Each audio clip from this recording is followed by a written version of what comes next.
en los próximos días y estamos trabajando para conseguir más vacunas y vamos a seguir teniendo una frecuencia de vacunas que nos permita seguir con este proceso vacunatorio que en tierra bonaerense lo he visto muy bien cómo funciona. Lo he visto en ese polideportivo de Mario allá en Ensenada, lo he visto en Lanús, en la Universidad de Lanús, lo he visto en Avellaneda y hoy lo veo a la distancia en Pilar. Yo le pido a los argentinos y a los argentinos que no bajen los brazos, que no nos acostumbremos a convivir con 300 o 400 muertes diarias, que debemos evitarlo y para eso debemos cuidarnos y los que están en riesgo y pueden acceder a la vacuna, vacunarse cuanto antes. Que la lucha contra la pandemia no ha terminado y que en la lucha contra la pandemia sabemos también que hacemos incordiosa la vida a muchos, a lo que le tenemos que decir: dejen de hacer lo que están haciendo porque es peligroso, dejen de circular, dejen de ir al colegio. Yo sé que todo eso conmueve la vida de las familias. Y sé también que conmueve la economía de muchas familias que están en la peor situación. Hoy a la tarde, para ellos, vamos a darles respuesta. Como le dimos respuesta el año pasado, cuando sacamos el ATP, cuando sacamos la tarjeta alimentar y cuando llevamos auxilio a quienes objetivamente sentíamos que lo necesitaban. Tampoco nos vamos a olvidar de ellos. La vacunación es una esperanza de vida para todos nosotros. Los que sientan que todas las medidas que estamos tomando los están dejando al margen en la realidad social, sepan que nuestra mayor obligación, la de Axel, la mía, los que somos parte de este gobierno del oficialismo, nuestra primera obligación hoy, en el cumpleaños de Vita, nuestra primera obligación son los últimos. Primero, los últimos. Así que a ellos vamos a ir a socorrerlos. Ahora en un rato voy a tener una charla con amigos del movimiento Evita que han distribuido 10.000 puestos sanitarios en toda la provincia para ayudar en los testeos, para ayudar en la vacunación, todos movilizados en procura de garantizar la salud y la vida.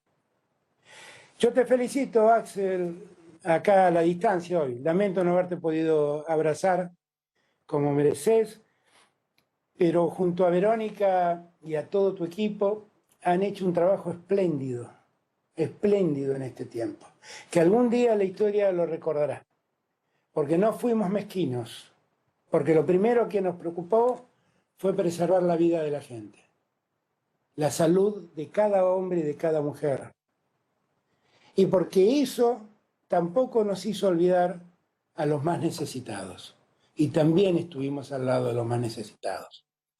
Así que celebro que Carlos haya llevado la vacuna a 3 millones allí en Buenos Aires.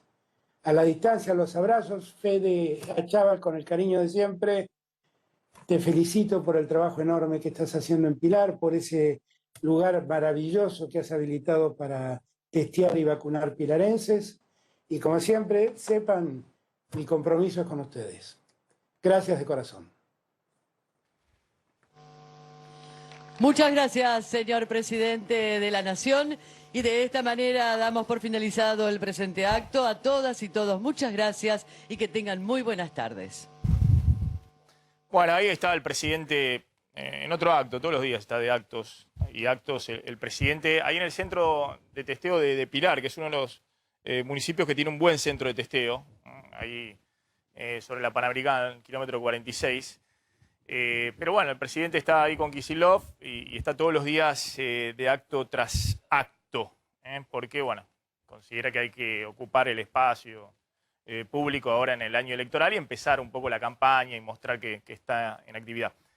Un ratito vamos a contar el tema de las vacunas, qué está pasando con las vacunas, qué es esta guerra por la liberación de las patentes que ha pedido la Argentina, entre otros países, Sudáfrica, India, pero la gran noticia es que Biden, el gobierno de los Estados Unidos, también aboga por la liberación de las patentes y hay una guerra entre uno de los principales laboratorios, que es Pfizer, y el gobierno de los Estados Unidos por este tema de la liberación de las patentes. También vamos a contar qué pasa con las vacunas en la Argentina, que ahora están llegando un poquito más, están tratando de apurar el ritmo, pero claramente la Argentina viene muy rezagada en la vacunación. Después vamos a discutir, tiene que ver también con cómo se ha jugado a nivel mundial. Solo hay 3 o 4 países que tienen una gran cantidad de vacunas, Estados Unidos, Reino Unido, Israel, pero la Argentina claramente está muy rezagada y después vamos a ver un poco qué ha pasado con esta jugada a fondo que se hizo con AstraZeneca y que salió mal, como le salió mal a todos con AstraZeneca, pero otros países encontraron otras alternativas. Y bueno, ¿qué pasa en Chile y en Uruguay, donde la vacunación es más rápido? Está claro que hoy muchas de las muertes que se están produciendo de menores de 60 años son fallecimientos totalmente evitables si llega la vacuna, y en esos casos está llegando tarde la vacuna. Así que en un rato vamos a hablar, ¿no?, de gente menor de 60 años con factores de riesgo, y también está ocurriendo con gente menor de 60 años sin factores de riesgo, si está completándose la vacunación con una dosis al menos para los mayores de 60 años, eso está bien, pero abajo de 60 años falta una gran cantidad de vacunas, 5 millones de dosis por lo menos, y la Argentina viene pero muy lento en ese aspecto. Pero vamos a arrancar hablando de que el presidente está hablando de la vacunación y cuenta que va un avión y que sale otro y que llega y demás, y va contando cómo puede el tema de las vacunas, ¿no?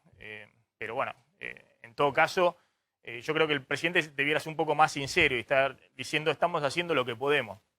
Y lo que podemos es que sí, conseguimos lo que podemos, y eso es un gran problema, porque infló el año pasado las expectativas y las infló muchísimo, y bueno, esas expectativas se hicieron pedazos, en parte por cómo es el juego del poder mundial, de los principales países, el juego de los laboratorios y demás, y en parte también porque el gobierno tuvo errores groseros en las negociaciones.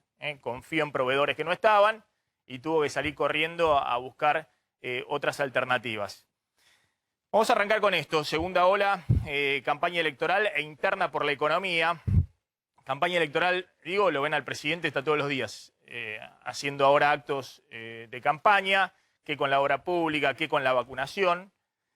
Y la interna por la economía. ¿Por qué la interna por la economía? Porque Guzmán está pidiéndole paciencia al kirchnerismo, a Cristina, a Kicillof, a Máximo Kirchner, pero el kirchnerismo considera que se llegó a un límite del ajuste fiscal que está llevando adelante Guzmán, y un límite en términos de lo que es la situación social y económica en un año electoral, que no hay mucho más para esperar, teniendo en cuenta lo que está sucediendo con la caída del poder adquisitivo, con el empleo y con una inflación que sigue comiendo el poder de compra, sobre todo la inflación de alimentos, de trabajadores, de jubilados, de aquellos que perciben la asignación universal por hijo. Por eso, ahora va a contar Slotnick, ayer se hizo una avanzada muy fuerte tratando de condicionar la política económica, tratando de decirle a Guzmán, bueno, hasta acá llegaste, ahora está bien, tratar de conservar los equilibrios y la estabilidad cambiaria y demás, pero hay que tratar de empezar a repartir algo, porque si no la situación es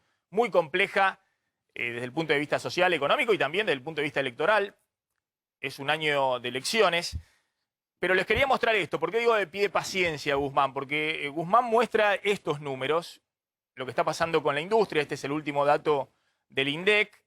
Efectivamente, la industria está en un proceso de recuperación y ya está por arriba del nivel prepandemia, es decir, por arriba de febrero del año pasado. Hay una pregunta grande de cómo sigue esto.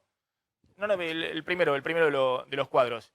Porque claramente Guzmán dice, si nos pasamos de rosca ahora y hay una nueva crisis cambiaria y aceleración inflacionaria, se aborta, se obstaculiza la recuperación que está habiendo, por ejemplo, en la industria, y por eso también plantea que es imposible volver a cerrar nada, que hay que mantener las reaperturas que están sosteniendo esta recuperación. Fíjense, en el primer trimestre del 2021, desestacionalizado, que es como hay que mirar, la industria estuvo 12,3% arriba en producción que en el primer trimestre del 2020.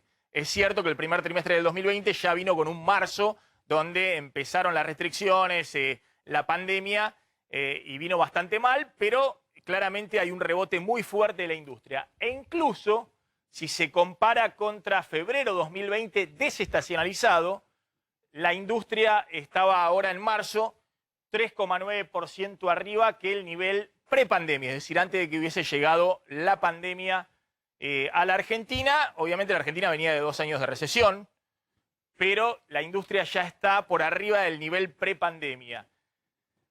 Atención que también en la industria, este es un dato provisorio del INDEC, del Ministerio de Trabajo, perdón, hay 11.388 empleos más que en febrero del 2020, es decir, el nivel prepandemia. Es uno de los poquísimos sectores donde se recuperó el empleo perdido. Se habían perdido más de 30.000 puestos de trabajo en la industria y se está un poquito por arriba del nivel prepandemia.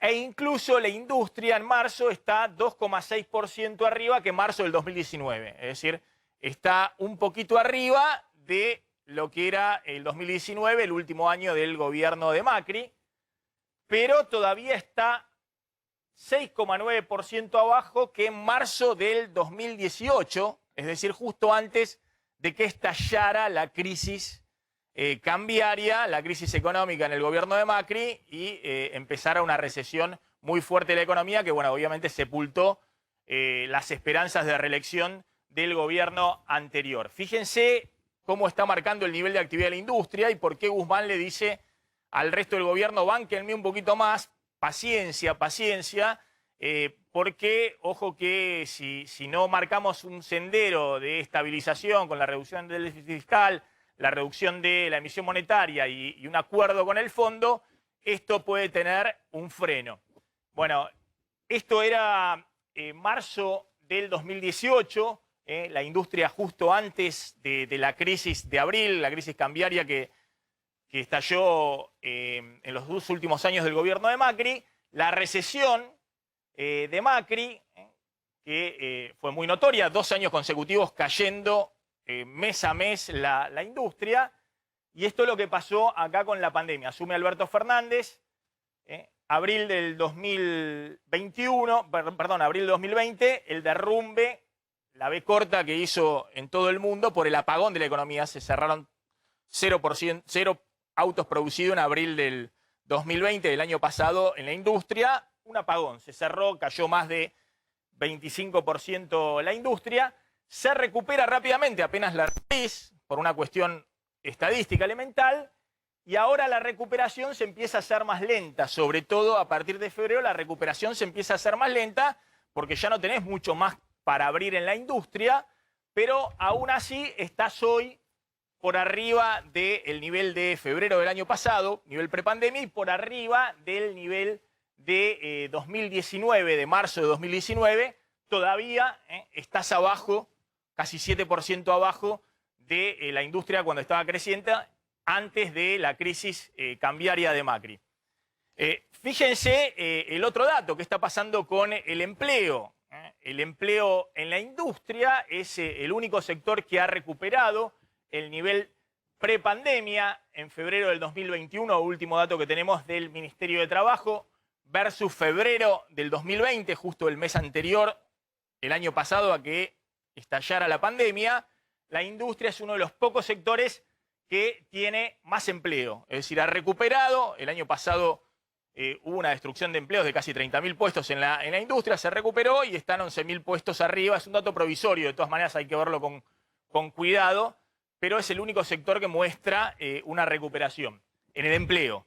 En la construcción, que está creciendo también fuerte, rebotando respecto a lo que ocurrió el año pasado y que está también arriba de febrero del 2019 o antes, un año antes de que estallara la pandemia. Todavía, según el Ministerio de Trabajo, hay 35.000 empleos menos que en febrero del año pasado. Es decir, todavía si bien está recuperándose la construcción, ahora lo vamos a ver, hay menos empleo.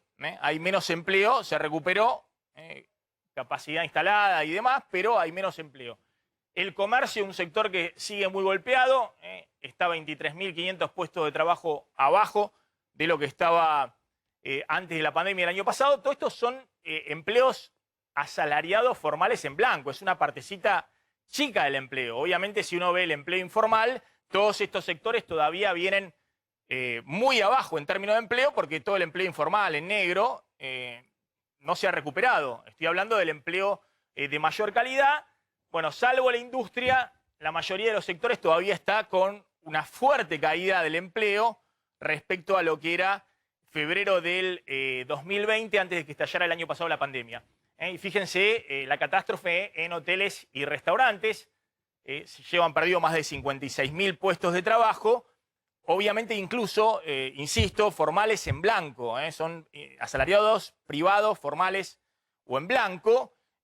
Por eso en el sector de restaurantes y hoteles dicen que hay una pérdida de trabajo de más de 100.000 puestos de trabajo respecto al inicio de la pandemia, porque contabilizan no solamente lo que registra acá el Sistema Integrado Previsional Argentino, el Ministerio de Trabajo en el SIPA, sino también los empleos informales.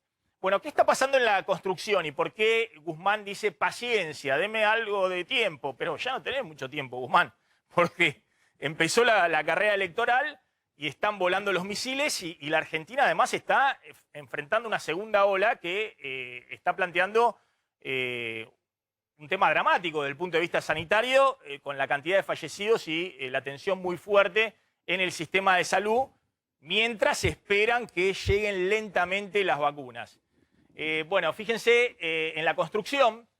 Pero esto es construcción, entonces está mal el título. Bueno, pero vamos a entonces lo digo rápidamente. La construcción está, esto es construcción, pusieron mal el título. La construcción está en el primer trimestre 2021, 42% arriba del primer trimestre del año pasado, el 2020, que ya venía en una recesión terrible la construcción, 2 años. Está 21% arriba de febrero del año pasado, es decir, el nivel prepandemia, y está 1,1% arriba respecto a febrero del 2019, todo desestacionalizado.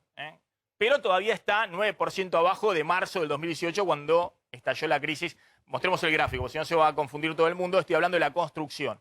Aún así, ahí ustedes veían, según el INDEC, que difiere de las estadísticas del Ministerio de Trabajo, faltan todavía 25.000 puestos de trabajo que se han perdido en la construcción, según el INDEC. Según el Ministerio de Trabajo son más, son 35.000 puestos de trabajo que hay de menos respecto al nivel prepandemia, a febrero del año pasado, pese a que el nivel de actividad de la construcción está por arriba de igual periodo del año pasado. Bueno, estas son las barritas. Estalló la crisis acá en el gobierno de Macri en abril del 2018 y después nunca más la construcción en el gobierno de Macri tuvo un signo positivo, todo para abajo, tiqui, tiqui, tiqui, todos los meses con caídas muy fuertes, incluso algunos meses con caídas del 20% respecto a igual mes del año pasado, pero todo para abajo, todo para abajo. Asume Alberto Fernández, sigue la construcción para abajo y se derrumba a partir de marzo, abril y mayo del año pasado, cuando se cierra directamente la actividad de la construcción. Era una de las actividades prohibidas por la cuarentena dura. A medida que se va abriendo lentamente, va cayendo menos y en algún momento, ya en diciembre, empieza la construcción a recuperarse. Este es el 5º mes consecutivo de recuperación de la construcción, además muy impulsado por la brecha cambiaria. Como se dispararon en octubre los dólares, nosotros lo contamos acá, los dólares alternativos arriba de los 160, 170, llegaron casi hasta 190 pesos.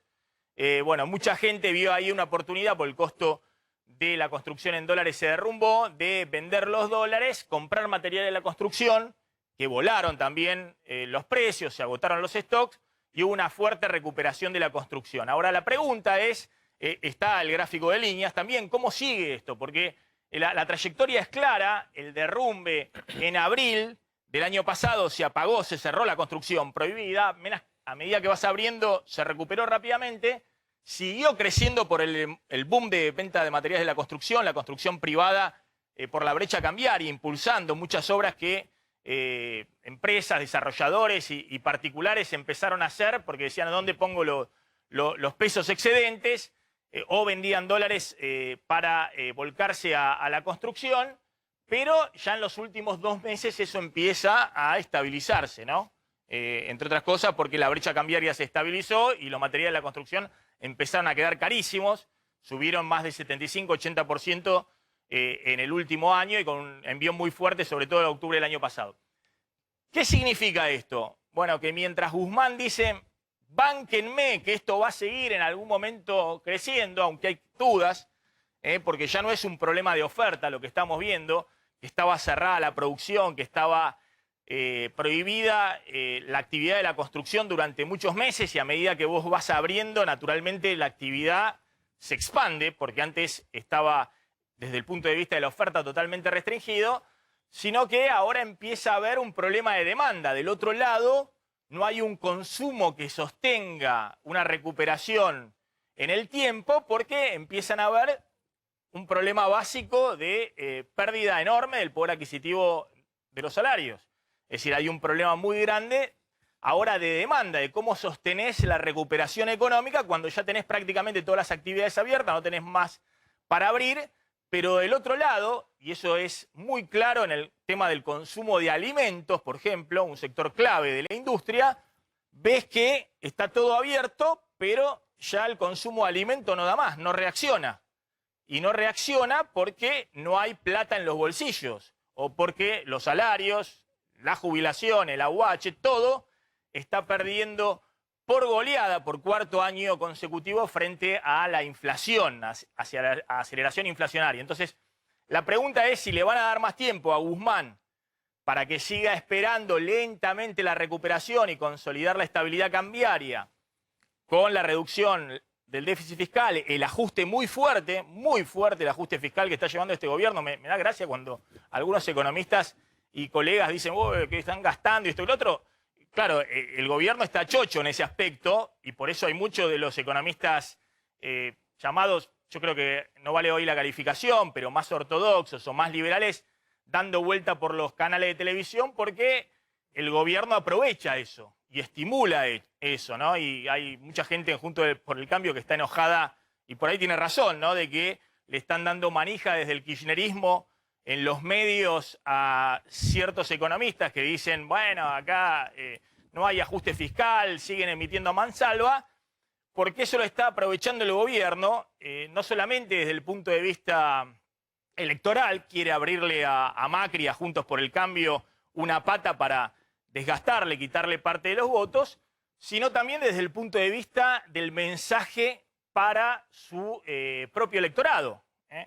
Es muy llamativo que muchos digan que hay un proceso de que siguen dilapidando el gasto público y demás cuando se está mandando un ajuste enorme que hemos mostrado desde el punto de vista de las jubilaciones, desde el punto de vista de la UH, de gran parte del gasto público, que está cayendo fuertemente en términos reales y del otro lado eso significa lo que está pasando con la caída de las jubilaciones, los salarios públicos y demás en su poder adquisitivo salarial. Bueno, atención, que está sucediendo es que el kirchnerismo, más allá de que silenciosamente no quiere decir que se está llevando adelante un ajuste, no quiere salir a decirlo públicamente, porque obviamente sería bochornoso decir que encima en la situación que estamos, en un escenario electoral, estás haciendo un ajuste fiscal que hace tiempo no se hacía en la Argentina, empieza a pasarle la factura a Guzmán y a decirle, mirá, si esto no cambia rápido, necesitamos poner plata en la calle, necesitamos que lo que vos pensás tomar del FMI para repagar la deuda del fondo en septiembre y en diciembre sea una anotación en el Banco Central para expandir el gasto público, para dar en el año electoral, además, algo de rienda al consumo, a la demanda. Y esa es la discusión que hay ahora. Ahora les va a contar Claudio Zlotnik qué pasó ayer, algo muy impresionante, porque los senadores más cercanos a Cristina firmaron una declaración del Senado que fue aprobada, ¿no? En comisión, fue aprobada en la comisión dictamen de comisión, de presupuesto y Hacienda. Un dictamen de comisión De la Comisión de Presupuesto y Hacienda. de la Comisión de Presupuesto y Hacienda, cuando estaban los alfiles de Cristina, enviándole una carta al ministro de Economía que empezaba textualmente así la carta. Señor ministro de Economía Martín Guzmán, nos dirigimos a usted para explicarle que no solamente hay que propender a los equilibrios fiscales, sino también a los equilibrios sociales. Y por eso le solicitamos que los 4.000 millones de dólares que van a llegar en derechos especiales de giro del FMI se utilicen para financiar el gasto público social. Obviamente se están dando cuenta que más allá del debate público y de que el kirchnerismo mira para el otro lado y no dice estamos en medio de un proceso de ajuste fiscal y que aprovecha que haya economistas que están diciendo siguen dándole la maquinita y dilapidando, bueno, claramente la sociedad no es tonta y se da cuenta que ese ajuste fiscal está llegando a los bolsillos y por eso le empiezan a reclamar a Guzmán que reparte un poco más. La pregunta es si hay espacio para repartir un poco más o si cambiar de rumbo en medio del ajuste que está llevando adelante Guzmán puede significar una crisis mayor, ¿no? Puede significar que en algún momento pongas plata por un lado y se te acelere la inflación por el otro y estés en el mismo lugar con una crisis encima en el año electoral. Está Pablo Goldín, economista, director de la consultora Macroview. Pablo, ¿cómo andás? ¿Todo bien? Hola Maxi, ¿cómo estamos? Bien, bueno, Pablo, después de esta larga introducción que hice, ¿cómo estás viendo esta movida, ¿no? Donde desde el kirchnerismo empiezan a decirle a Guzmán, vos pedís paciencia, nosotros te decimos que el ajuste llegó a un límite, hasta acá. Mirá, yo recién te escuchaba. A mí me parece que el ministro de Economía está enfrentando, ¿viste cómo eran las 10 plagas de Egipto? Bueno, Guzmán está enfrentando las 5 plagas de la política. La primera plaga es que no tiene resultados. No tiene resultados es que no puede bajar la inflación. Hace meses que está pidiendo paciencia para bajar la inflación no bajó. Y en mayo difícilmente baje a un número sustancioso, entonces la política no tiene más paciencia por ese lado, como vos bien decías. La segunda plaga es que es un año electoral. Para cualquier ministro de Economía en Argentina es una plaga eso. Tercera plaga, los políticos ya no están asustados por el dólar. Hasta hace 5 o 6 meses atrás estaban todos tan asustados que casi le decían al ministro, andá rápido a hacer un acuerdo con el Fondo Monetario porque nos estamos por ir al diablo. Eso tampoco ocurre ahora. Cuarta plaga, miran al mundo. ¿Y qué ven en el mundo la política argentina? Están todos emitiendo, todos inyectando plata, todos haciendo paquetes, hasta el Fondo Monetario recomendando a los países que no dejen de inyectar plata porque la pandemia no pasó. Pero perdón, te pongo un punto ahí. Y diciéndole que el Fondo Monetario a los países que va a ampliar el capital y va a repartir derechos especiales de giro, pero que usen esos fondos para expandir el gasto público, el gasto COVID, para ayudar a la sociedad a salir de la recesión. Bueno, y ahí va la quinta plaga. La quinta plaga es que la política huele plata. La política está oliendo plata fresca. ¿Qué es oler plata fresca? Ahí, el impuesto a la riqueza, las retenciones con la soja 550 que recaudan, los DEX que van a venir ahora del Fondo Monetario, que vieron ahí en el aire, están olfateando. ¿Y eso qué es? ¿Qué? No saben ni quizás lo que es los DEX, pero quieren usarlo ¿para qué? La declaración del Senado es un canto a la emisión, porque vos no le vas a pagar con DEX a los IFE, vos no le vas a pagar con DEX a los jubilados, vos vas a emitir... A emitir contra esos DEX que van a quedar en el Banco Central. Sí, pero no sirven para mucho, esos DEX no son para bancar corridas cambiarias, esos DEX son para que estén ahí y para pagarle justamente al Fondo Monetario, que es con lo que ha venido pasando en los últimos tiempos. Entonces, el ministro de Economía está en un problemón, porque pide paciencia, como vos decías, pero no le dan más paciencia, porque es así, está muy complicado, y la política cuando se pone así y no está asustada y huele plata, y entonces cualquier ministro de Economía en estas circunstancias, por más que este ministro de Economía ha estado tratando de hacer equilibrio desde el 10 de diciembre del 2019 con esta coalición de gobierno, pero ahora está más complicado porque el tiempo corre, el reloj corre, estamos en mayo y hay una elección en puerta. Ahora, Pablo, también a ver, poniéndolo en perspectiva, ¿no? Está muy bien como lo planteás vos respecto a lo que está sucediendo ahora con el ministro de Economía, ¿no?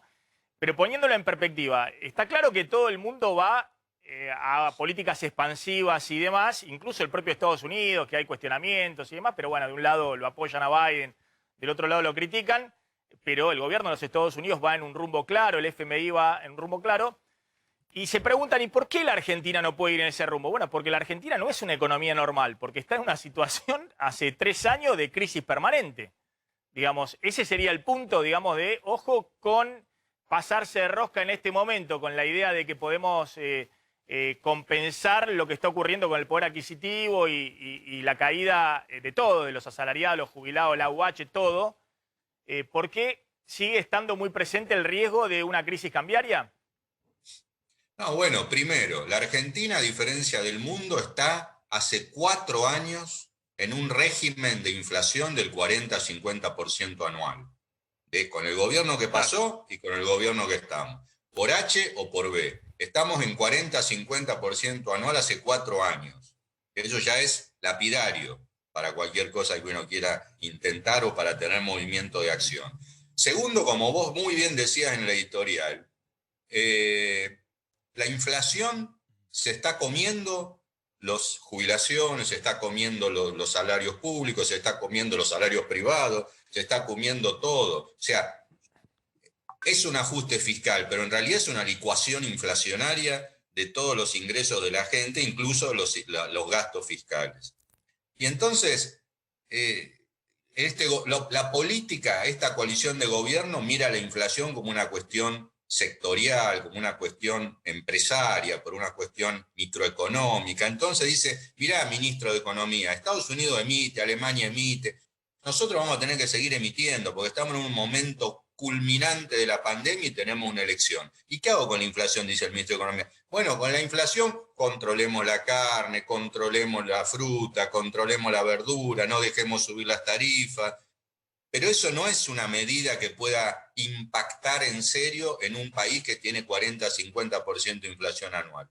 Entonces, el ministro de Economía va a tener que ver si puede mentalizar a la política de esa situación, y si no, como parece que dijo el presidente hoy, lo miré al pasar antes que vos empezaras, dijo hoy a la tarde vamos a hacer anuncios para la gente, que no sé qué anuncios serán, pero la política necesita inyectar plata. Ahora, Pablo, coincidirás también, cuando yo decía que hay un ajuste fiscal en marcha muy fuerte, vos decís, bueno, es la inflación. Sí, es la inflación, pero lograste lo que no había logrado nadie hasta ahora, que era desindexar gran parte del gasto público. Es decir, es lo mismo que hizo Macri en el 2018 y en el 2019. En el 2018 y en el 2019, el déficit bajó de 4 puntos del PBI a casi 0, licuando. Es lo mismo que están haciendo esto. Bueno, pero no es una política de corrección fiscal, es que la inflación le comió todo a Macri y le está comiendo todo a Fernando, y tenés razón. Bueno, pero por eso, en ese contexto, cualquier gobierno, más allá del signo político, que también está viendo con mucha atención, me imagino, lo que pasa en otros países del mundo, donde había una tensión social enorme. Fíjense lo que está pasando en Colombia. Colombia era una de las economías modelo desde el punto de vista de la inflación y el crecimiento hasta que llegó la pandemia. Colombia tenía 5% de inflación, 4% de inflación y crecimiento sostenido hasta que llegó la pandemia. Está en llamas. Fíjense lo que pasó en 2019 en Chile. Donde por otros motivos, el cuestionamiento, la desigualdad, aumentó el pasaje, el transporte, ¿no? ¿Cómo se llama? Metro. Del metro en Santiago, ¿no? Del sistema multimodal que tienen de transporte en el área metropolitana. Bueno, de alguna manera, Pablo, lo que también está marcándote la política es, ojo, no te pases demasiado de rosca con esto de sentarte sobre la caja en este contexto, el tema de los aumentos de las tarifas de servicios públicos. Va a ser muy módico, va a ser 9% la luz, 4 o 7% el gas. Está bien, pero estás en medio de una pandemia, volvés a cerrar parte de la economía. ¿Cuánto resiste más la sociedad si vos querías aumentar 30%, 35% la luz y el gas? Más allá de que hubiera una justificación económica. ¿No coincidís que también la política le está planteando a Guzmán, ojo que, más allá de que además hay elecciones este año, también hay un límite para sentarse sobre la caja en este contexto? No, por supuesto. Es como dice el presidente. El presidente siempre dice, a mí me tocó ser el presidente de la pandemia. Y al ministro de ser el ministro de la pandemia. Y entonces, con un país que viene con un régimen inflacionario de 40-50% anual, seguramente la pandemia no nos va a posicionar o nos va a consolidar o profundizar en ese camino. Es como vos decís, a la gente no le podés explicar que en Chile había fondos de pensión ahorrados, entonces con eso financian los gastos, que en Colombia se financia con deuda, que Estados Unidos emite y no se le mueve un pelo, que en Europa se financian porque el Banco de Europa le compra todos los bonos a todos los países. Acá no hay nada, no quedó nada, hay que emitir. Y bueno, y la política es realista en ese sentido, tiene los pies sobre la tierra y le dice, mirá, acá hace 3, 4 años que los ingresos reales de la gente se caen y ahora estamos en una pandemia, nos vamos a venir justo ahora, vamos a medir, hacer una corrección como para que los números sean más prolijos. Seguramente va a terminar, como siempre, imponiéndose la política y habrá que ver la sintonía fina que puede llegar a ser el Ministerio de Economía y el Banco Central en el mercado cambiario y en todas esas historias que vos siempre contás. Para que te aprovecho y cierro este tema económico con lo que pasó ayer en el Senado. Contalo, Zlotnik, vamos, que estás ahí atento. Lo que pasó ayer en el Senado con esta declaración de los senadores del Frente de Todos, enviándole una carta directamente al ministro de Economía respecto a cómo debiera usarse los fondos que tal vez en agosto, derechos especiales de giro, lleguen a la Argentina por la ampliación del capital del FMI. Bueno, ahí Cristina justamente en este proyecto de declaración lo que pide directamente es que estos 4.350 millones de dólares que vengan del FMI sean usados no para pagar deuda, sino para enfrentar la pandemia, estos vencimientos de deuda con el Fondo Monetario que viene uno en septiembre y uno en diciembre, pero antes tenemos también el del Club de París, no sean para eso, sino para enfrentar la pandemia. Fíjate cómo empieza el proyecto de declaración que fue aprobado ayer, que tuvo dictamen en la Comisión de Presupuesto del Senado, que además están los hombres más cercanos a Cristina, Parrilli, Mayans, Anabel Fernández Agasti. Declara el Senado de la Nación solicitar al ministro de Economía de la Nación, Martín Guzmán, que los fondos que le corresponden a la Argentina, estimados en 4.350 millones de dólares como consecuencia de la próxima emisión de derechos especiales de giro del Fondo Monetario Internacional, se apliquen para financiar la pandemia, que dice la política puesta social. En marcha de políticas públicas tendientes a resolver los graves problemas de la sociedad argentina derivados de la pandemia, tales como salud, reducción de la pobreza, educación, vivienda, generación de trabajo, entre otros, y no al pago de la deuda por capital, intereses o gastos que el país mantiene con dicho organismo financiero internacional y con otros países englobados en el Club de París y que en ambos casos se encuentran en vías de negociación. Y bueno, y es firmado por varios de los senadores alfiles de Cristina Kirchner justamente. ¿Tenés un dato más con esto? Bueno, ¿qué dicen desde el gobierno? Dicen, ojo, que esto lo pueden aprobar, pero no es ni vinculante y Guzmán no tiene ninguna obligación de justamente hacerle caso a esta declaración que saquen los senadores. Senadores que ayer, los oficialistas, cuando dieron los discursos, tenemos por ejemplo el caso de Carlos Caserio, que es cordobés. Esto no es un apriete para nadie, dijo en su discurso, cuando la oposición justamente le daba el argumento de que en realidad esto se trata de una interna del gobierno. Y Oscar Parrilli, que es el senador de Cristina, digamos, el que puso en marcha este proyecto de declaración, dijo, esto no es una interna del gobierno, es la pesada carga de la deuda que nos dejó la administración anterior. Nosotros queremos ayudar al gobierno para que cuando negocie con el FMI no piense solamente en el equilibrio fiscal, sino que logre el equilibrio social. O sea, un mensaje directo justamente a la Casa Rosada y a Guzmán. Ahora, Pablo, también es cierto, porque insisto, Argentina siempre está al revés de las cosas, ¿no?, en el mundo. También es cierto que el FMI amplía su capital y va a distribuir esto justamente para que puedan los países en medio de la pandemia financiar gasto COVID. Es decir, estos derechos especiales de giro que quedan en el Banco Central y que forman parte de las reservas internacionales que tiene el Banco Central, ya ocurrió en el año 2019, cuando hubo también una ampliación, perdón, el 2009, la anterior crisis, la crisis de Lehman Brothers, que estalló en el 2008 y en el 2009 impactó también en todo el mundo. En aquel entonces se contabiliza en el Banco Central como si fuera una divisa más, como si fueran euros o como si fueran dólares o como si fuera oro. Y sobre eso se anota un ingreso extraordinario en las cuentas fiscales, es decir, el Tesoro tiene como un ingreso extraordinario, que obviamente después se puede convalidar con una emisión monetaria que puede hacer el Banco Central al Tesoro. Pero lo que hay que destacar acá es que justamente la pulseada esta, no es que el fondo te dice, bueno, te envío esto para que vos me pagues a mí los vencimientos que tenés en septiembre o en diciembre. El fondo a todos los países normales le envía esto para que tengan un poquito más de margen de maniobra para poder asistir a los sectores afectados por la pandemia a salir de la recesión. Pablo. No, bueno, pero sin faltar el respeto a ningún país, estos derechos especiales de giro, esta emisión global del fondo, es para los países, la filosofía es que los países muy pobres, del mundo, los Haití, los Sudán hace 30 años que está en default con el fondo, todos esos países tengan los DEX para comprar vacunas, para comprar insumos, claro, exactamente. Para la emergencia del COVID. Sí.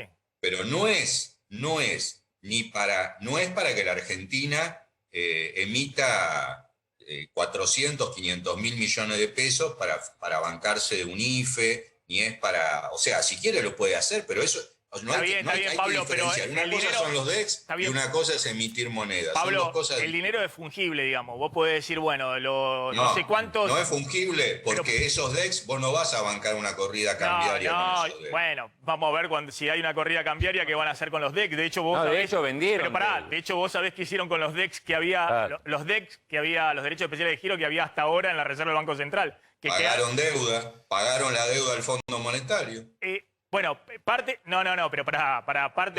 de esos DEX se tomaron como forma de, contra eso, dejar las reservas netas prácticamente negativas y sobre eso vender en el mercado cambiario. Es decir, pedirle fondos... Los DEX que tuvo la Argentina en todos estos tiempos se usan como forma de pago que se le va pagando al Fondo Monetario durante todo este año. Pero los DEX en la reserva bajaron mucho más rápido que los vencimientos de deuda que había. No, está bien.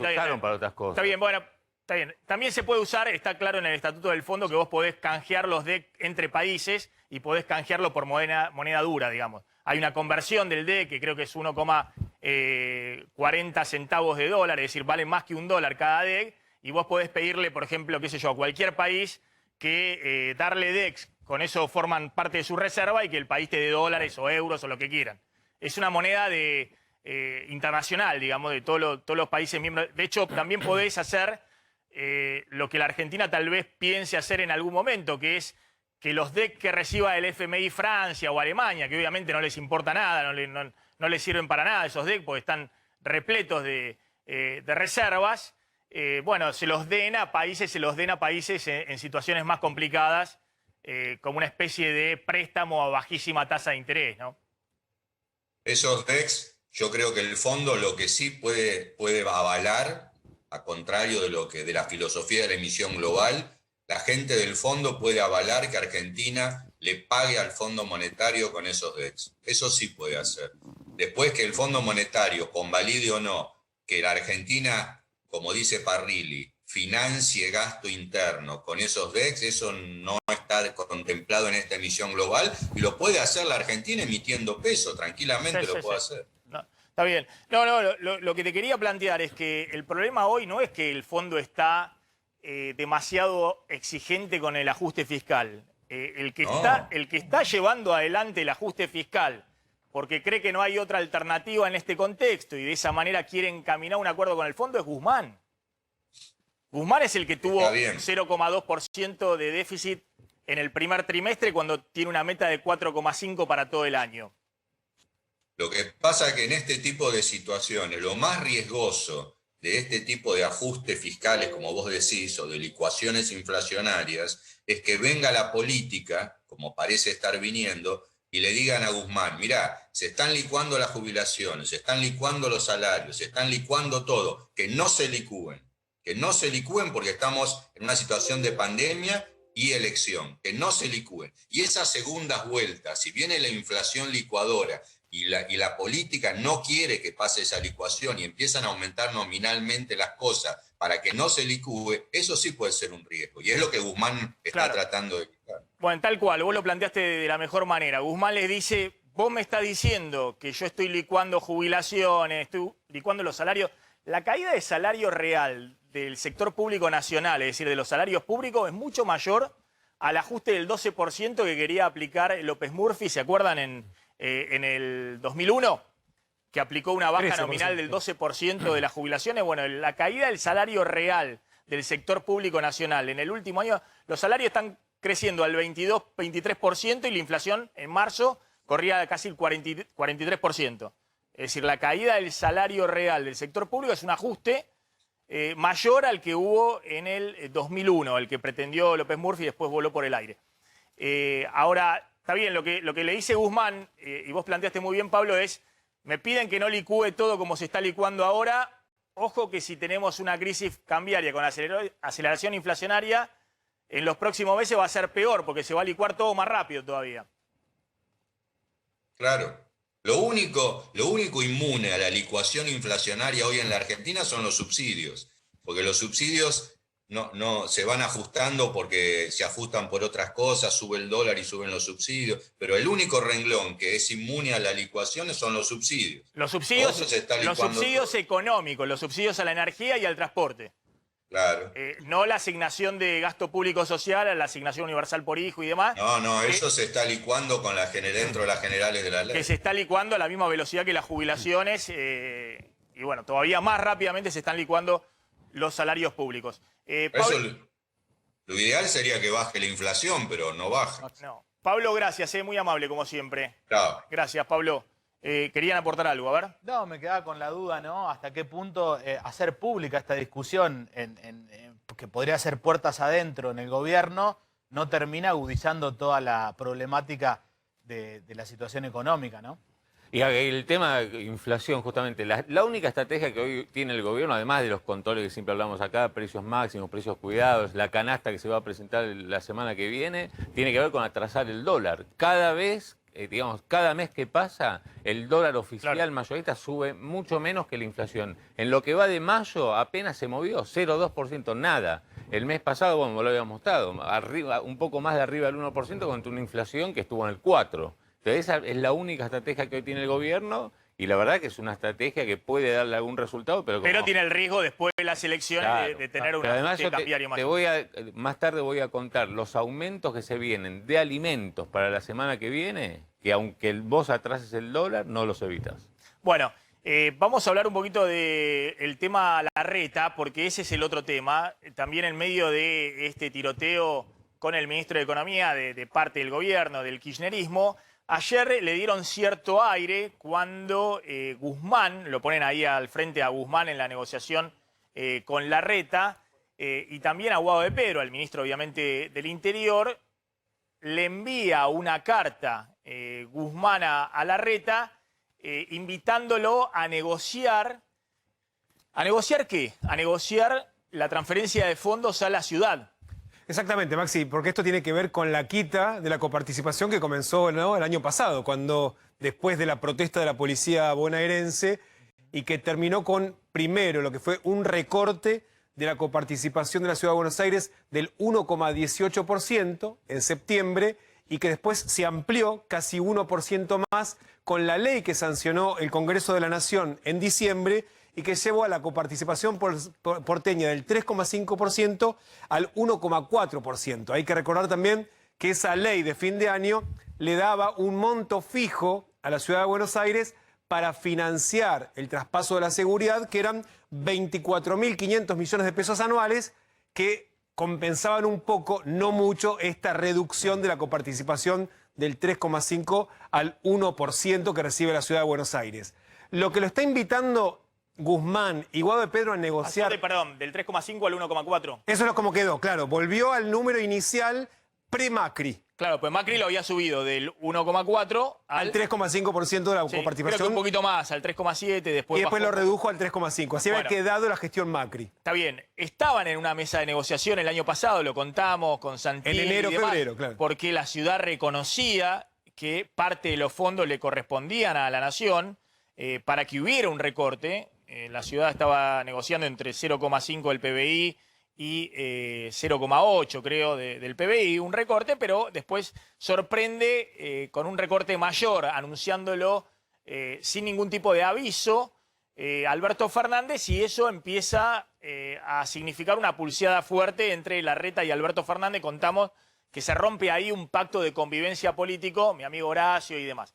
La pregunta es, más allá de los números, por eso estaba este planteo, si el llamado ahora por parte de Guzmán, que le dan también cierto aire a Guzmán para meterlo en las ligas de la negociación política. Que no hay interna, digamos. Claro, y Guado de Pedro, el ministro de Interior, es un gesto político hacia la oposición de que quieren bajar los decibeles, o es una negociación por necesidad, de que están viendo que esto está también en la Corte Suprema de Justicia. Larreta planteó también ante la Corte Suprema de Justicia que se avasallaba la autonomía de la ciudad y que no correspondía a ese recorte de fondos.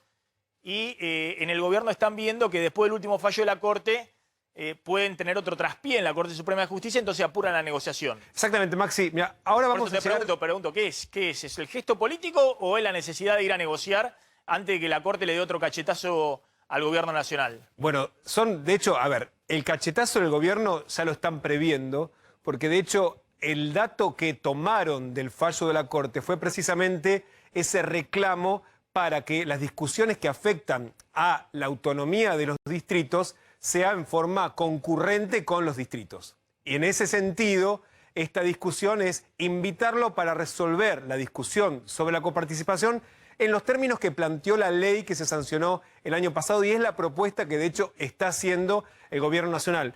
Desde la Ciudad de Buenos Aires dicen, no, nosotros no vamos a ir a discutir en los términos de la ley, porque nosotros no estamos de acuerdo, porque ahí se avanzó sobre la autonomía porteña. Es decir, no vamos a ir a discutir cuánto le corresponde a la ciudad para compensar, queremos discutir cuál es la coparticipación de la Ciudad de Buenos Aires.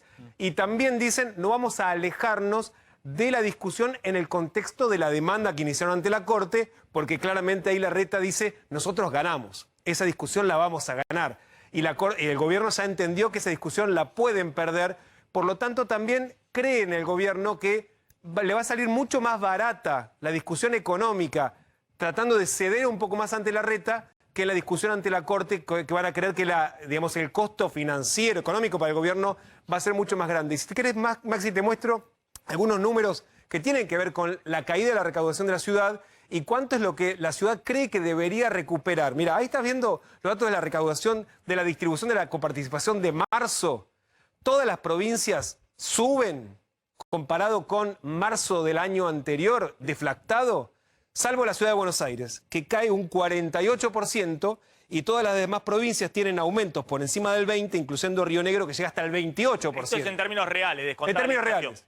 Y de hecho, el cálculo es que en el mes de marzo, solo en marzo, por el recorte en la coparticipación, la Ciudad de Buenos Aires solo en marzo perdió 5.800 millones de pesos. Que de hecho, el cálculo que hace la Ciudad de Buenos Aires, desde el día que se hizo el recorte, hasta hoy se ha perdido 35.000 millones de pesos, y que solo en 2021 por esto van a perder 65.000 millones de pesos, que es el 11% del presupuesto porteño. Y es por eso que la Nación cree que, insistiendo con una negociación, dice la invitación de la Carta de Buena Fe, invitando a los distritos, como marcó la Corte Suprema, les va a salir más barato que si terminan perdiendo la discusión ante la Corte Suprema. Si se ponen de acuerdo, es decir, como que vos decías, si retoman la discusión que la pandemia dejó trunca del verano pasado, en donde la ciudad reconocía que tenía que ser parte de la coparticipación. Sí, no, la información que yo tengo de la ciudad es que simplemente van para, en este contexto donde la estrategia de Rodríguez Larreta también es apostar al diálogo, no hacerle un desplante al gobierno nacional. Pero fíjate que la reunión estaba en un principio invitada para hoy y termina aceptando Rodríguez Larreta ir recién el 18 de mayo y saca un comunicado donde dice: esta instancia de diálogo no significa renunciar a la demanda contra la Corte. Es decir, van a ir a charlar, pero en la ciudad están muy convencidos que esto se resuelve quizá vía la Corte, y no confían en lo que le pueda llegar a dar el gobierno nacional, porque ya nació mal parida esta negociación, con el gesto aquel inconsulto, dicen, de cortarles unilateralmente estos fondos. Hay un tema, Maxi, había una audiencia que había convocado la Corte para el 12 de mayo y como la invitación de Guzmán y Guado de Pedro decía 16, 17, 18 o 19 de mayo, usted elija, jefe de gobierno porteño, Larreta eligió 18, entonces lo que aceptan es pedirle a la Corte que se suspenda la audiencia que habían convocado de conciliación para el 12 de mayo para escuchar qué tiene el gobierno para decir. Pero de vuelta, Larreta dice, no voy a aceptar negociar en los términos que planteó la ley que impulsó el oficialismo el año pasado, sino discutir cuál es el porcentaje de la coparticipación que le corresponde a la Ciudad de Buenos Aires. Por lo tanto, hay una vía de negociación abierta, pero... Ya hablamos varias veces acá en el programa. Alberto Fernández ahí también muy presionado por el kirchnerismo que le facturaba que estaba demasiado cerca de Horacio Rodríguez Larreta, que no podía ser que mi amigo Horacio, que esto, que lo otro. Y Larreta muy presionado a su vez por el ala dura de Juntos por el Cambio, por el propio Macri, por Patricia Bullrich. Bueno, el que da la movida ahí totalmente sorpresiva es Alberto Fernández, que en una conferencia ahí en Olivos, cuando habían ido todos los intendentes de todo el arco político, incluso lo de Juntos por el Cambio, manifestándose en contra del paro policial que rodeó a la Quinta de Olivos, y respaldando la defensa de la democracia y al presidente Alberto Fernández, sale a decir que los fondos para el aumento de la policía de la provincia de Buenos Aires se van a sacar de la coparticipación de la ciudad.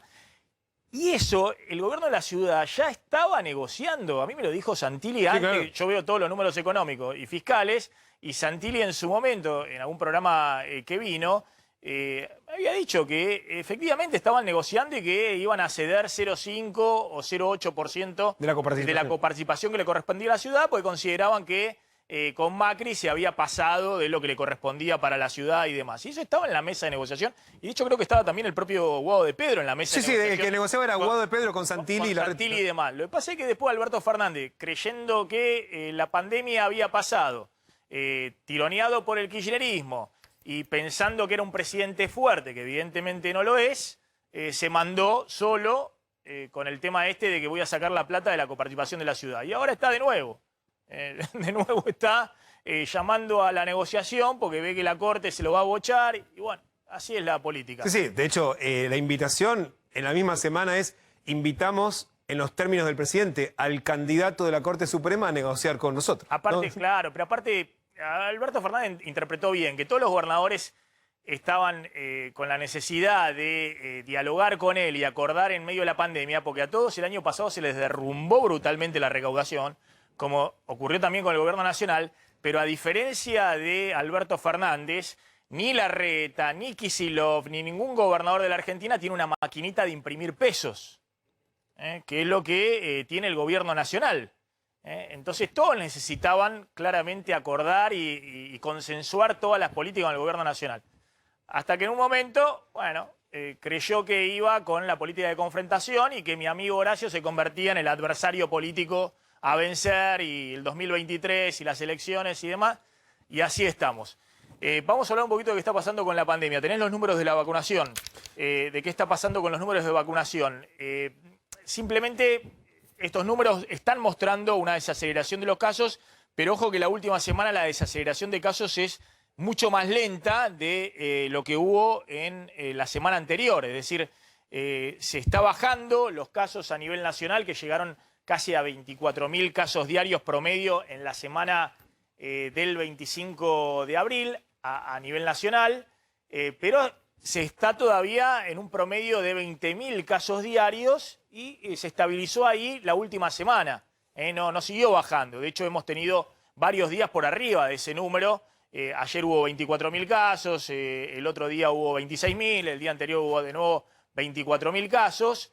Que se están promediando con lo que ocurrió el fin de semana, que hubo muy poquitos casos, muy probablemente por la tardanza en el cargado de datos y demás.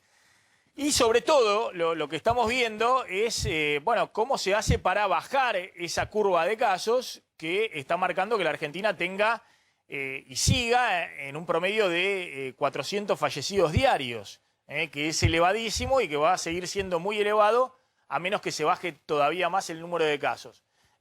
Lo que estábamos mostrando, la ciudad de Buenos Aires también ha marcado un descenso sensible respecto al pico que hubo de 3.100 casos promedio diario en la semana del 22 de abril. Hoy se está en poquito menos de 2.400 casos diarios en la ciudad, pero siguen siendo un número de casos muy por encima del pico de la primera ola. Lo mismo en el Gran Buenos Aires, que se bajó de un pico de la semana del 22 de abril de casi 12.000 casos diarios a 9.100 casos diarios en el Gran Buenos Aires. Perdón, esto es toda la provincia de Buenos Aires. Toda la provincia de Buenos Aires en la última semana. Bueno, y así todo. El dato que hay que ver con mucha cautela es qué está pasando con las terapias intensivas, y por primera vez, efectivamente, en los últimos 2 días ha habido una pequeña reducción del número de internados en terapia intensiva en total país, pero fíjense que estamos hablando un mes después de que se empezaran a aplicar las medidas el 7 de abril, ¿no? Las primeras de restricciones de circulación a partir de las 11 de la noche y unos días después a partir de las 8 de la noche.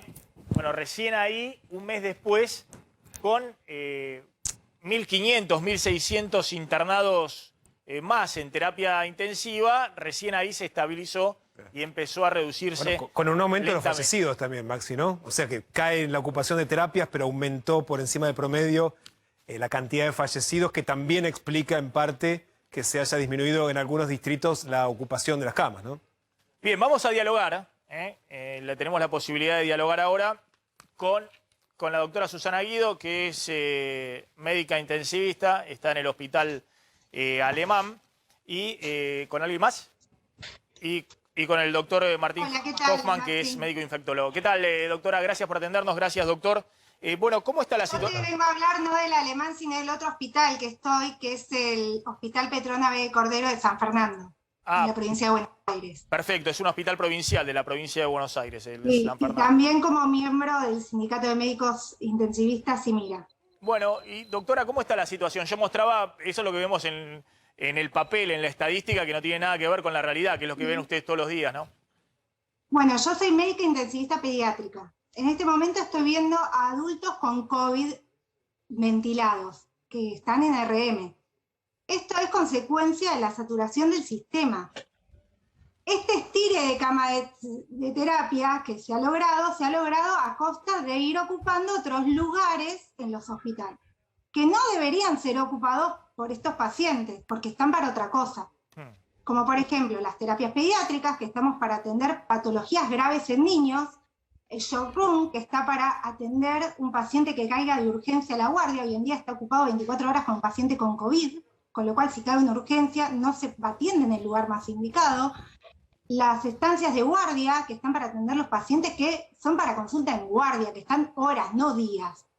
Y no están preparados, lo que es en la dimensión espacial, para tener pacientes ventilados. Lo que pasa es que nosotros, se dio esta situación, porque la realidad es que en este momento, con el tema de que no hay clases, no estamos teniendo el pico de bronquiolitis que tenemos todos los años. Nosotros en el 2019, a esta altura del año, tenemos 100% de camas ocupadas en mi servicio.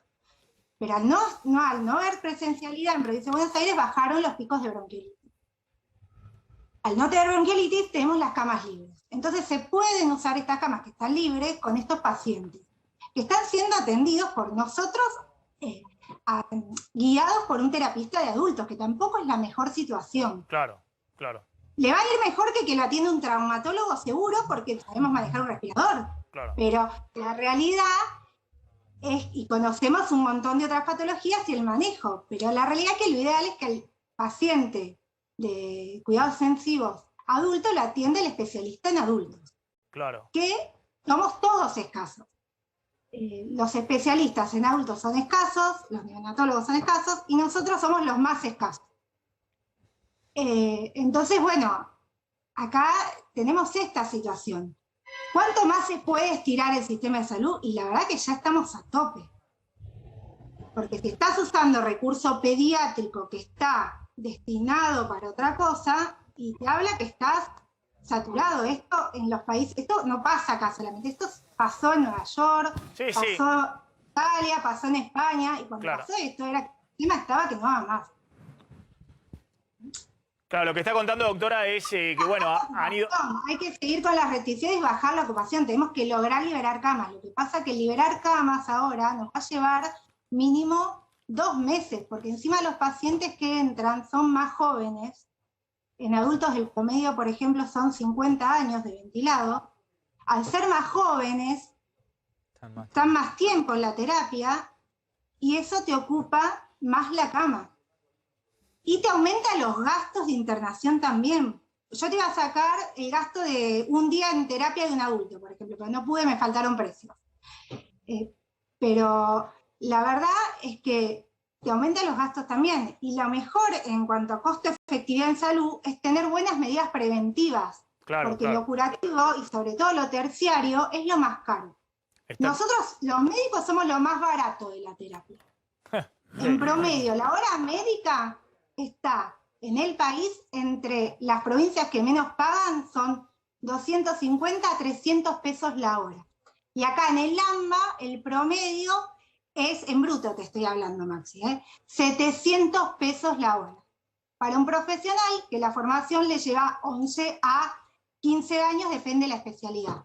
Si es adulto, neonatólogo o pediátrico. Está claro, doctora, muy, muy fuerte los datos que está dando. Lo que está contando es, bueno, se ha ido ampliando, obviamente, la capacidad de terapia intensiva, los respiradores, están usando lugares en terapia pediátrica, como es este caso, en otros en los shock room, en las guardias y demás. Claro, pero el personal vas incorporando, el caso suyo que es intensivista en pediatría, y si no, se va incorporando lo que se puede, como ha ocurrido también en otros países, el anestesiólogo, qué sé yo, distintas especialidades que más o menos tengan algún tipo de experiencia, de haber pasado en algún momento alguna rotación por terapia intensiva. Exacto. O no, a veces se han capacitado en esta pandemia gente en el momento. Claro. O sea, el año pasado, por ejemplo, se han capacitado gente en el momento. Nosotros el año pasado también tuvimos que ver adultos, pero no eran COVID, eran adultos jóvenes, con politraumas o tumores cerebrales que se tuvieron que operar de urgencia, que el manejo es muy parecido a pediatría. Pero acá ahora estamos viendo adultos con COVID. O sea, que incluso estábamos para desagotar esos temas que también requieren atención, porque la gente se muere y en realidad las causas de muerte más común cuando no hemos tenido pandemia son los accidentes de tránsito.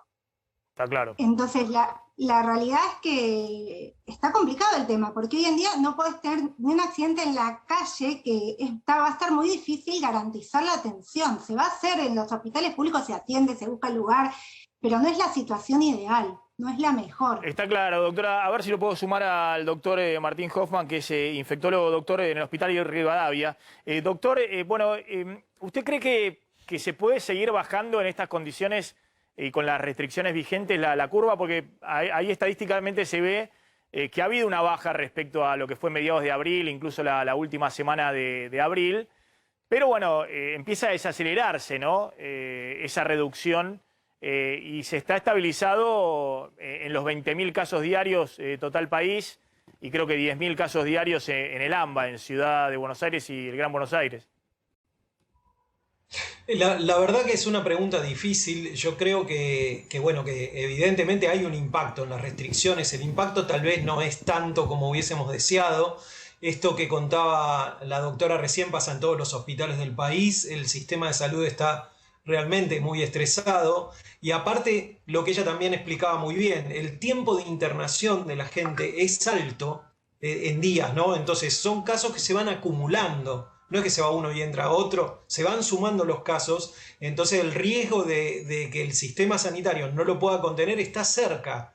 Estamos cerca del límite. Con esto que ella contaba de la reestructuración de colegas atendiendo pacientes que no son de su especialidad, eso hay alerta amarilla en el país, entonces hay un decreto que dispone que los médicos van a ir donde sean necesarios, pero eso la verdad que ya lleva mucho tiempo, hay mucho estrés en el sistema de salud, mucho cansancio, y creo que estamos en una situación peligrosa en general. Encima tenemos el tema de que empezó el frío estos días, y sabemos que la ventilación es muy importante y ya no es tan fácil de mantener. Entonces estamos muy cerca del límite, no en el límite, muy cerca del límite. Es verdad lo que ustedes decían al principio, que hay como una baja estos 2-3 días anteriores, se vio un poquitito, pero no alcanza. A mí me parece que es necesario, primero por ahí que la gente en general entienda que hay que seguir con las restricciones, hay que mantener los cuidados, hay que ventilar los ambientes, hay que evitar circulaciones innecesarias, todos tenemos que ir a trabajar, la gente necesita comer, eso está clarísimo, pero por ahí hay cosas que no son tan necesarias, entonces por ahí es el primer paso. Y después me parece que hay que evaluar epidemiológicamente si no es necesario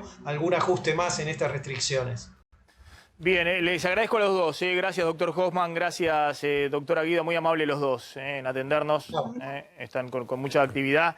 Ya vamos a hablar del tema vacunas, que está pasando con la guerra por el tema patentes. Tenías el tema precios, que es otra de las facturas que le pasan a Guzmán, al ministro de Economía, por la aceleración de la inflación. Y claro, y es lo que digamos, lo más importante que está pasando en materia económica hoy es el aumento de los precios de los alimentos, y es lo que se viene, Maxi, porque la semana que viene vamos a tener, según comentan, desde frigoríficos a la industria, aumentos de la carne, por ejemplo, de entre 10 a 13%, aumentos en el pan de 10 a 15%, fuertes aumentos, porque además se trata de productos que vienen incrementándose y muy fuerte en los últimos meses. También se esperan nuevos ajustes en todo lo que tiene que ver con lácteos, azúcar, aceites, y esto tiene que ver, Maxi, con lo que ocurre a nivel mundial, con la disparada de los precios de las materias primas, y acá tenemos algunos datos para ilustrar lo que está ocurriendo. El trigo, por ejemplo, a nivel internacional aumentó 50% en el último año, en dólares. En el último mes, de ese 50%, 23% de incremento, lo que llevó a la tonelada de trigo actualmente, en este momento, a $280. El maíz, en el último año, aumentó 132%, también en dólares, pero en el último mes el maíz, 30% de incremento, $300 la tonelada. La soja, 91% de incremento en el último año, en el último mes 13%, $590 la tonelada, y el índice mundial de alimentos de la FAO, que es la Organización de Alimentación de las Naciones Unidas, ese índice mundial aumentó 26% en el último año. Es el nivel más alto de los últimos 7 años. Está bien, Claudio, pero contamos 80 veces, ¿no? Hay un dólar que se deprecia en Estados Unidos por lo que siempre contamos, la política de expansión monetaria que hay y demás, es la contracara de los precios de las commodities elevadas. Como los precios de los commodities se evalúan en dólares, cuando baja, cuando se devalúa el dólar, sube el precio de las commodities en el mundo. Esa relación que hay que ver cómo se sigue, pero es históricamente así. Pero para que completo esto y no me quiero detener con este tema.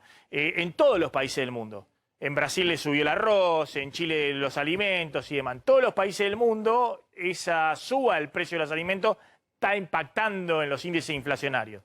Por eso Brasil, de tener, no sé, 3% de inflación, tendrá 6% de inflación. Chile un poco más, le pasa a Perú, le pasa a Colombia, le pasa a todo el mundo. A Uruguay le pasa. La Argentina viene con una inflación del 43% anual. Contamos que los alimentos está en el 48%. El problema que tiene la Argentina no es de lo que está pasando en las commodities. Puede ser, te acelera un poco más el precio de los alimentos, lo que quiera. Porque obviamente Argentina no escapa al mundo, en todas las partes del mundo. Vos fijate el precio de los alimentos en Brasil. Brasil tiene 3-4% de inflación. El índice de alimentos está en el 20% de aumentos. Muy, muy importante. Pero la inflación que tiene la Argentina es un problema que no tiene que ver con el precio de la Dejamos una línea nada más, una línea de 2 segundos. Una línea de 2 segundos. Con la carne lo que está pasando, el maíz, esto que estoy contando, el maíz hace que, por ejemplo, los productores, los ganaderos, en vez de tener los feedlots, mandan las vacas al campo. Mandan las vacas al campo, tarda más. Está bien, lo que te quiero decir es que en el margen sube el precio. Por eso tiene que ver en particular en la carne, en los lácteos, digamos, en lo que estamos hablando, en el pan, bueno, esto sí está pegando. Es un poco de inflación adicional. Pero sobre todo en el último mes. Sí, y a diferencia de otros países que le sube 2-3 puntos el índice de inflación, a la Argentina sí también le sube 2-3 puntos el índice de inflación de alimentos, porque el índice de inflación de alimentos no es que está el doble del índice de inflación general. Está en el 48, la canasta básica de alimentos, pero la general está en 43.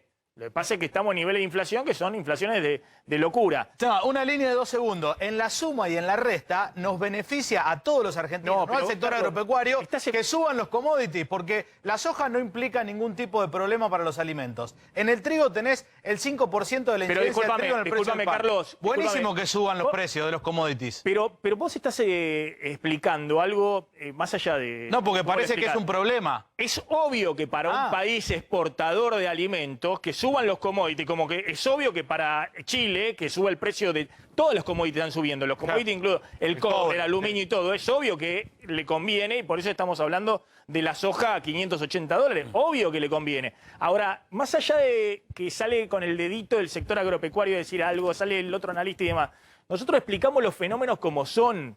Eso es lo que hay que explicar. Y explicar esto, que para un país exportador de alimentos le beneficia, obviamente, que las commodities están, pues, lo que hablamos toda la vida, de la escuela estructuralista de la economía, los términos desiguales del intercambio, digamos, de los precios de las importaciones de tecnología versus las exportaciones de alimentos. Bueno, por suerte que tenemos precios elevados. Ahora, obviamente también genera un problema adicional, que en la Argentina, bueno, es adicional en el fuego de la inflación que hay. Obviamente que para Brasil es un drama también de ver cómo se maneja internamente el precio del arroz. Obviamente que eso genera problemas adicionales. Más allá de que obviamente los productores de arroz estén festejando y que para la recaudación y para todo eso beneficie. Pero por eso, lo que quiero es salir de estas cosas dicotómicas que son los análisis, los digo ingenuos o interesados o corporativos o lo que fuera, ¿no? Estamos en las discusiones económicas que hay en la Argentina, son a veces tan estúpidas. Pero bueno, cierro este capítulo, porque cada vez que vamos a hablar, Carlos, lo único que te pido es que cada vez que hablemos del precio de los alimentos, no salgamos a decir que es porque es obvio que beneficia a un país exportador de alimentos. ¿Por qué tenemos que aclararlo? No, porque parece que es un gran problema. Yo lo único que digo es que cuando pones en la suma y en la resta es más positivo que negativo, nada más. No es descalificar a nadie. No estoy descalificando a nadie ni haciendo un análisis tonto yo, creo, por lo menos. ¿Quedó claro lo que expliqué? Que es obvio para un país exportador de alimentos que es bueno que los precios de las commodities alimenticias, como es bueno para cualquier país exportador de commodities, que las commodities tienen un precio alto. ¿Hay que ir a la Facultad de Economía para aprender eso? Ahora, genera ciertos problemas. Seguro. Que obviamente los países encaran de distinta manera. Vamos a hablar de la guerra de las patentes, porque esta es otra discusión, ¿no? Salió el lobby de los laboratorios fuertes de Pfizer, que pone toda la torta en los medios de comunicación, en los políticos y demás, pero lo bueno que en este caso el lobby de Pfizer está enfrentando a el gobierno de los Estados Unidos, que es el gobierno más poderoso del mundo, ¿no? Y están ahora en una discusión con el tema de la liberalización de las patentes, que es algo que habían pedido, obviamente, los países que necesitaban que se liberen las patentes, India, Sudáfrica, la Argentina, pero Biden, contamos como parte de su política exterior, se está sumando a esto. ¿Qué impacto puede tener esto? ¿Qué significa? Está el doctor Oscar Cingolani en comunicación. Gracias, doctor, por atendernos, como siempre. Hola, ¿qué tal, Maxi? ¿Cómo estás? Gracias, doctor. Estamos acá en algunas discusiones un poquito encendidas. ¿Qué significa esto de liberar las patentes? Que obviamente llama la atención porque acá la embajada ha sido, y en toda Latinoamérica, la principal defensora de los derechos de propiedad en todo el mundo, y con todo derecho, porque Estados Unidos es el principal exportador de patentes y de conocimiento del mundo, así como China es el principal exportador de manufacturas, Estados Unidos es el principal exportador de patentes y de conocimiento del mundo, y obviamente la embajada siempre ha generado un lobby enorme en la Argentina, en Brasil, en todo el mundo, para que no les roben las patentes a los laboratorios. Pero esto cambió con el gobierno de Biden en un caso particular, que es la patente de las vacunas para una pandemia que es única en el último siglo. Doctor, ¿cómo impacta esto desde el punto de vista de las vacunas? Es mucho más complejo y como vos bien dijiste, esto es algo muy puntual, que es la liberación de la propiedad intelectual de esta vacuna y por un cierto límite de tiempo. Yo me puse muy contento ante el gesto del presidente, viendo que en realidad quería colaborar con que el mundo reciba vacunas. Pero no es tan sencillo. Yo hace 2 días me puse muy contento y ahora escuchando a más cantidad de gente, no es tan simple por un simple hecho. para citarte un ejemplo, las vacunas de Pfizer y Moderna tienen más de 250 componentes que vienen de 80 proveedores de 20 países. Claro. Si Pfizer, si Estados Unidos libera la propiedad intelectual a todos los países, esto no significa que esos países van hoy o mañana a producir la vacuna con la eficacia, la efectividad que la producen estas compañías que tienen muchos años de saber cómo hacer esto, ¿no? Una cosa es tener la receta de cocina y otra cosa es hacer y cocinar correctamente. Y esto podría llegar a desproveer a las farmacéuticas que ya tienen experiencia de estos insumos que son el cuello de botella para producir la vacuna. Entonces, está discutiéndose ahora si realmente eso puede llegar a ser beneficioso en este momento, claro, a corto plazo, o si puede llegar a ser contraproducente, ¿no? Claro, es muy interesante lo que usted plantea. Bueno, liberar la patente obviamente puede significar que, no sé, en el 2022, en el 2023, en el 2024, por lo menos esta vacuna para este tipo de COVID se pueda fabricar en los países que tienen laboratorios con capacidad de hacerlo. Pero lo que usted está planteando, hay un problema ahora del corto plazo, de cómo se maneja este año la pandemia, y eso no necesariamente tiene que ver con liberar las patentes. Tal cual. Yo creo que sería mucho más eficaz inyectar plata a las compañías para que generen a mejor precio y en mayor volumen cantidades de vacunas.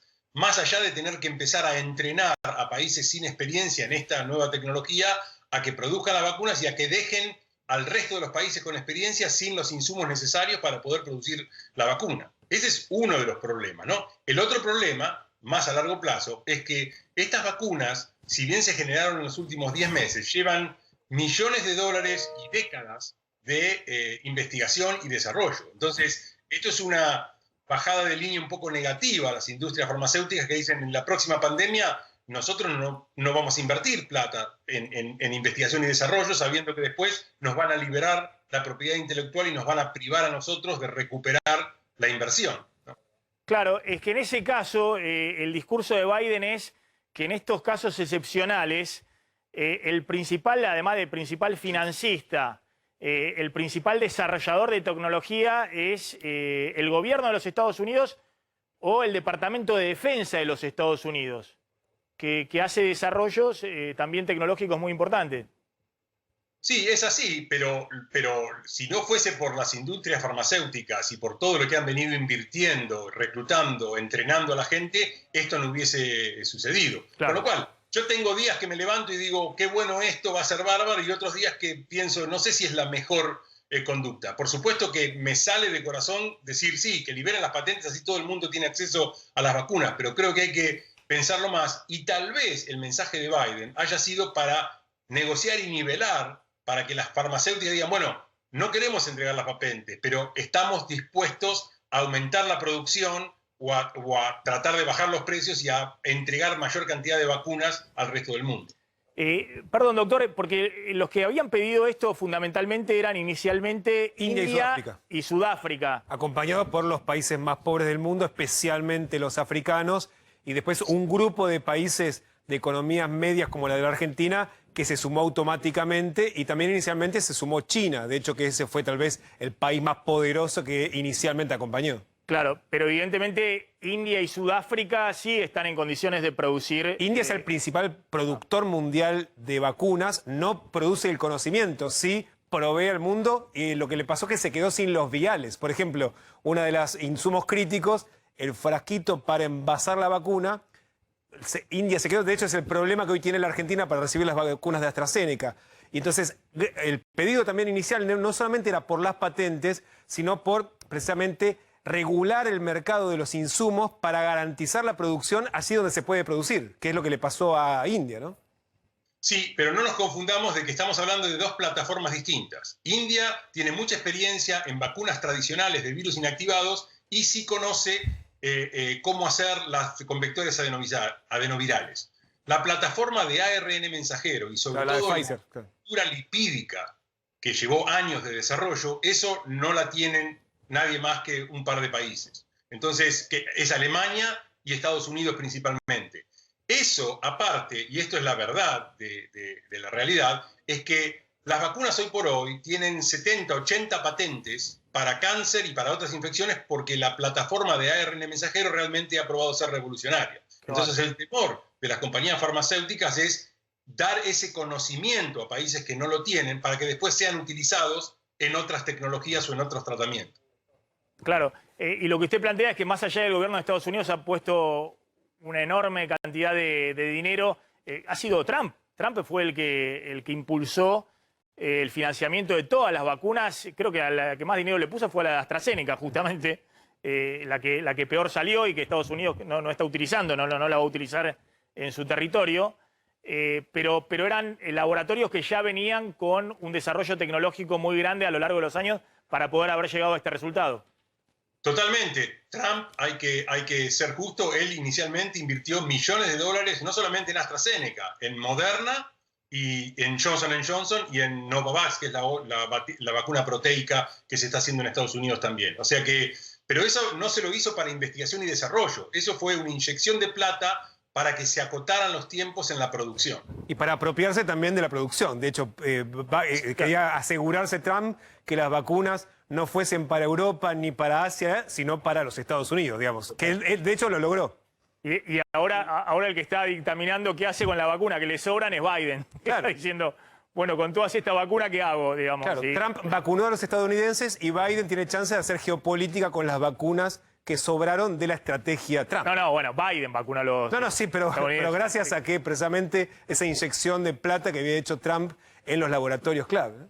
Sí, totalmente. Y otra cosa es que estamos ante una realidad distinta en la pandemia y hoy por hoy estamos aprendiendo que si no tratamos a los países emergentes que están teniendo un disparo de casos muy importantes, vamos a terminar teniendo nuevas variantes que van a volver a Estados Unidos y van a resultar en una ineficacia de las vacunas que tenemos ahora. Así que es interés de todos que el planeta se vacune. Muy interesante. Doctor Cingolani, gracias, como siempre, muy amable, ¿eh?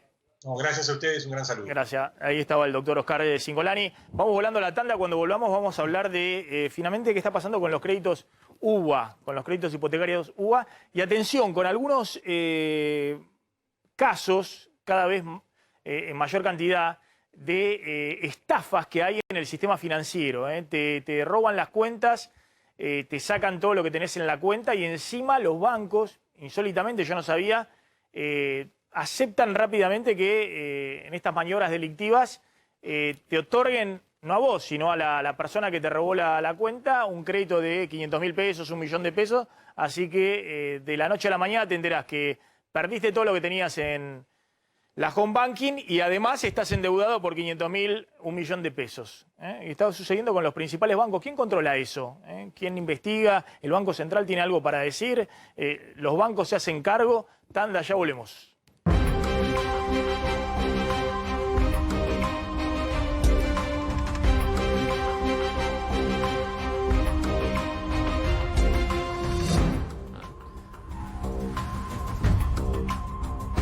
Bueno, vamos a hablar, si no podemos hoy, el lunes, de este tema de las estafas. ¿Cómo se llama el fiscal? El fiscal del tema de estafas.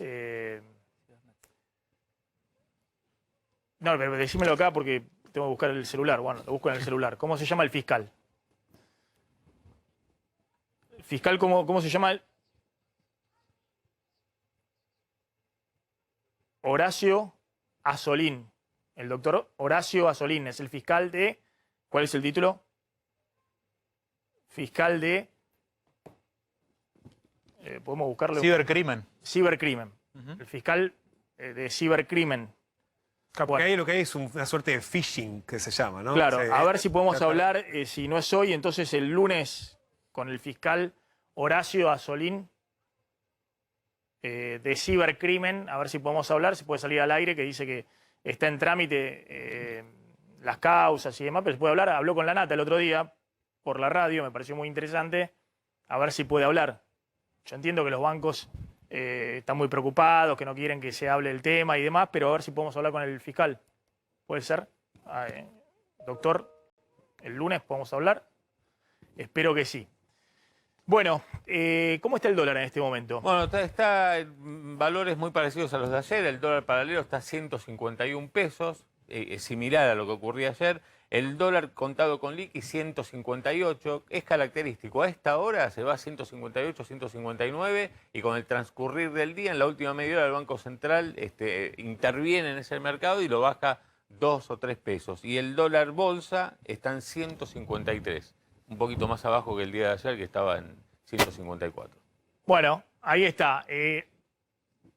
Vamos a hablar de los créditos hipotecarios UBA. Sí, porque hay más de 100.000 familias, todavía no hay un registro de cuántas son en total, pero ahí están buscando la manera, tanto en el gobierno como en el Congreso, para buscar una solución definitiva a este tema de gente que no puede pagar la cuota porque se descongeló y ahora se ajustaron. Bueno, el gobierno, por un lado, analiza una especie de alivio caso por caso, para darle solución a aquellas familias cuya cuota supera el 30% de los ingresos de la familia. En eso está justamente tratando, se habla de que el presidente podría dar una especie de anuncio entre la semana que viene o la siguiente, estaban viendo a ver justamente cuál es la solución final. Por ahora lo único que existe son planes de la banca pública. Los bancos justamente del Estado dan bonificaciones por 180 días. A los que no pueden pagar les dicen, mira, los próximos 180 días dejemos la cuota prácticamente congelada y vemos justamente cómo sigue después de los 180 días. Los bancos privados, acá lo habíamos contado, ofrecen financiamiento alternativo, pero claro, son créditos muy caros. Los créditos tradicionales, un crédito personal, tiene una tasa de interés del 55-60% anual, con lo cual no es una solución. Y bueno, y finalmente, además del gobierno, en el Congreso se está debatiendo, el Senado particularmente, analiza distintos proyectos. Uno es del senador Julio Cobos, donde habría un salvataje a los deudores que consista básicamente en un cambio de índice de indexación, en vez de ser la inflación, que sean los salarios, y por otro lado ponerle un límite a las tasas de interés de estos créditos que habían arrancado cuando se anunciaron en el año 2016, la tasa de interés del 4 o 5% y actualmente es del 12%, con lo cual se tornaron créditos impagables. Bueno, Carlos, ¿qué está pasando con el ministro de Transporte? Está inaugurando, Maxi, una estación con Sergio Massa. Está Alexis Guerra, que responde al espacio político de Sergio Massa. Lo escuchamos. La esperanza de que hay un Estado presente, con una directiva muy clara por parte de nuestro presidente Alberto Fernández, que es de poner a funcionar un sistema integrado de transporte público articulado con el privado, pero de cara a los vecinos, valorándolos, cuidándolos, haciendo que ese transporte público sea considerado realmente esencial y digno. Ese trabajo se hace, como decía, en la articulación con las provincias, con los municipios, actores fundamentales de este proceso. Este ministerio va a seguir acompañando y profundizando, por supuesto, el trabajo que inició nuestro querido Mario Meoni.